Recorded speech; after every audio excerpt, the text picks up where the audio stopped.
তো নবীজি সাল্লাল্লাহু আলাইহি ওয়াসাল্লাম গারে হেরায় অবস্থান করার সময়ে আল্লাহ তাআলা তার কাছে একদিন এরকম ওহী প্রেরণ করেন। হযরত জিবরাইল আলাইহিস সালাতু ওয়াস সালাম আয়েশা নবীজি সাল্লাল্লাহু আলাইহি ওয়াসাল্লামের সামনে দণ্ডায়মান। তো নবীজি সাল্লাল্লাহু আলাইহি ওয়াসাল্লাম জিবরাইলকে দেখে তিনি ভয় পেয়ে গেলেন।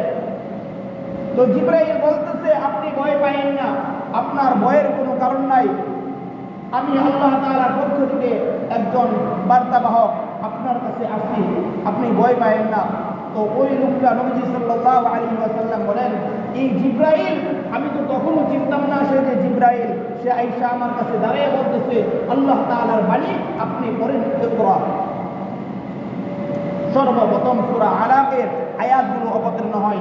নবীজি সাল্লাল্লাহু আলাইহি ওয়াসাল্লামের সামনে যখন এই সূরা আলাকের শব্দ উচ্চারণ করা হয়, আপনি পড়েন ইকরা, তো নবীজি সাল্লাল্লাহু আলাইহি ওয়াসাল্লাম সঙ্গে সঙ্গে বলেন, মা আনা বিকারিন, ও ভাই আপনি কে, আমি তো চিনি না, তবে আমি কোনোদিন লেখাপড়া করি নাই, আমার কোনো সার্টিফিকেট নাই, আমি কোনো স্কুলে যাই নাই, আমি কারো কাছ থেকে বিদ্যা শিখে নাই, মা আনা বিকারিন, আমি তো পড়তে জানি না।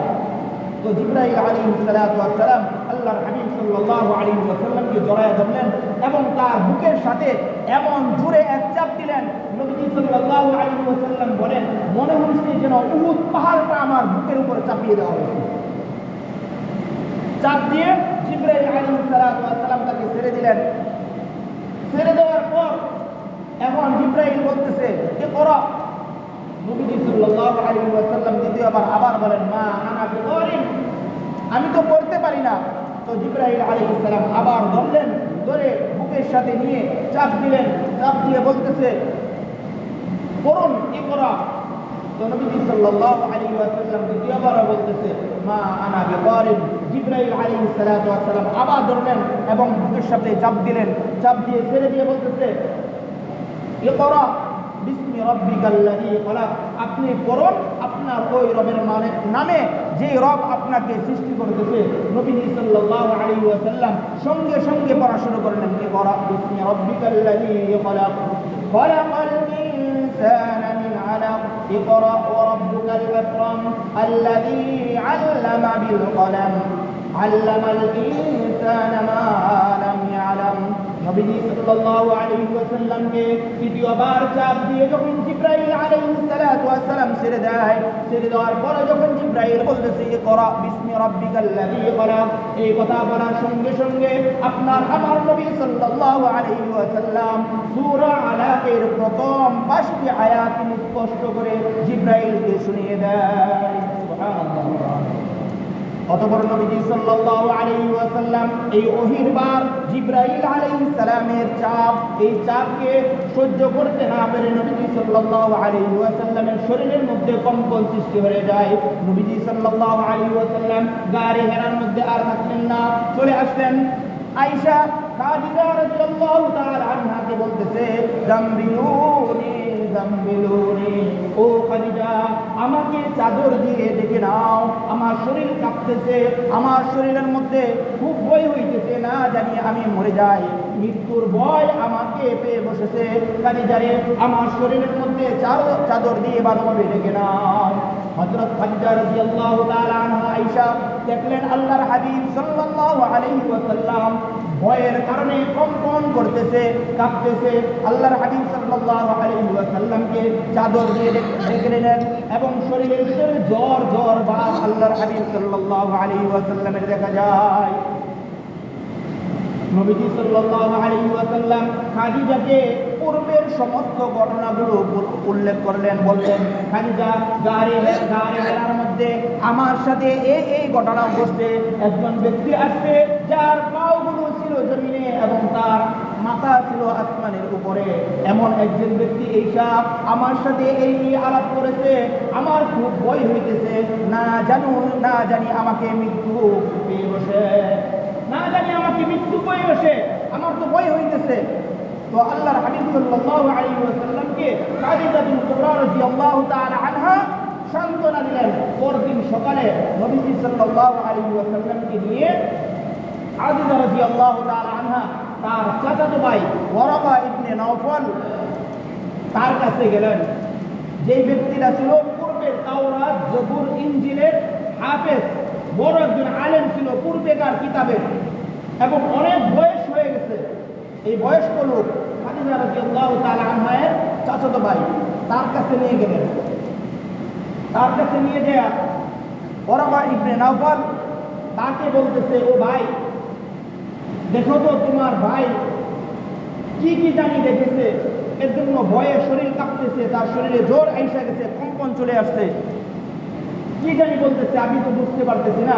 তুমি তো দেখো, তুমি তো বড় আলেম, পূর্বেকার কিতাবের সবকিছু জানো। ওরাবা ইবনে নাওফাল এত বড় আলেম ছিল যে পূর্বের তাওরাত, জবুর, ইনজিল এইগুলা কিতাবের যে ভাষায় ছিল ওই ভাষাগুলো আরবিতে ট্রান্সলেট করে তিনি এইগুলা বর্ণনা করতেন, মানুষদেরকে শোনাই দেন। ওইগুলা তো ছিল বিভিন্ন হিব্রু ভাষায়, আরো অন্যান্য ভাষায় ছিল, কিন্তু ওরাবা ইবনে নাওফাল এইগুলাকে আরবি করতেন, আরবি করে লোকদেরকে শোনাই দেন। তো ওরাবা ইবনে নাওফাল তার সামনে যখন নবীজি সাল্লাল্লাহু আলাইহি ওয়াসাল্লামকে বসানো হলো, আল্লাহর হাবিব সাল্লাল্লাহু আলাইহি ওয়াসাল্লাম ওরাবা ইবনে নাওফালের সামনে বসে সব ঘটনা পূর্ব থেকে পর পর্যন্ত সব ঘটনা খুলে বললেন। ওই গাড়ে হেরা যাওয়ার পূর্বে তার সাথে কি কি ঘটনা ঘটছে এই সব কিছু ওরাবা ইবনে নাওফাল তার সামনে বললেন। বলার পরে ওরাবা ইবনে নাওফাল সে আর বসে থাকতে পারল না, ছট করে দাঁড়িয়ে গেলেন। কি বলে? খাদিজা রাদিয়াল্লাহু তাআলা আনহাকে ডাক দিয়ে বলতেছে, ও বোন খাদিজা, তোমার স্বামী মুহাম্মদ যা বলতেছে তা যদি সত্য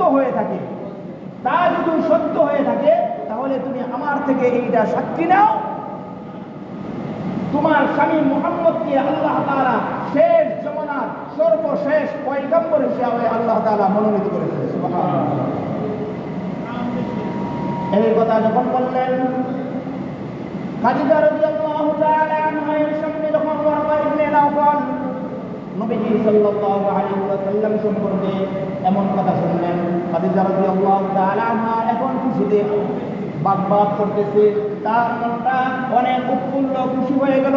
খাদিজা রাদিয়াল্লাহু তাআলা আনহা এখন মদিনা মক্কার এত বড় একজন ধনাঢ্যশালী ব্যক্তি, এই ধনাঢ্যশালী ব্যক্তি মদিনা এমন মক্কার এত ধনাঢ্যশালী ব্যক্তি খাদিজা রাদিয়াল্লাহু তাআলা আনহা, তিনি যখন শুনতে পারলেন তার স্বামী ভবিষ্যতে এই দুনিয়ার জন্য সর্বশেষ নবী হিসাবে আল্লাহ তাআলা মনোনীত করেছে, খাদিজা রাদিয়াল্লাহু তাআলা আনহা নবী সাল্লাল্লাহু আলাইহি ওয়াসাল্লামকে এখন নিয়ে বাড়ির দিকে চললেন। আর বলতেছে, ও মুহাম্মদ, আজকে থেকে আপনার যত সহযোগিতা লাগে এই সমস্ত সহযোগিতা আমি খাদিজা করে যাব। ওরাবা ইবনে নাওফাল বলতেছে, খাদিজা তোমার স্বামীকে সামনে রাখো, সাবধানে রাখবে। ও খাদিজা, তোমার স্বামীর উপর অনেক রকমের জুলুম আসবে, অনেক বিপদ আসবে, এমনকি তোমার স্বামীকে তার মাতৃভূমি মক্কা থেকে বিতাড়িত করা হবে। ওরাবা বলতেছে, ও খাদিজা, তখন পর্যন্ত যদি আমার হায়াত থাকে, আমি যদি বেঁচে থাকি, আল্লাহ তাআলা যদি আমাকে বাঁচিয়ে রাখে, তুমি জেনে রাখো তোমার স্বামী মুহাম্মদের কাছে তাকে সর্বাত্মক সহযোগিতা করার জন্য আমি ওরাবা ইবনে নাওফাল প্রস্তুত রয়েছি। আমি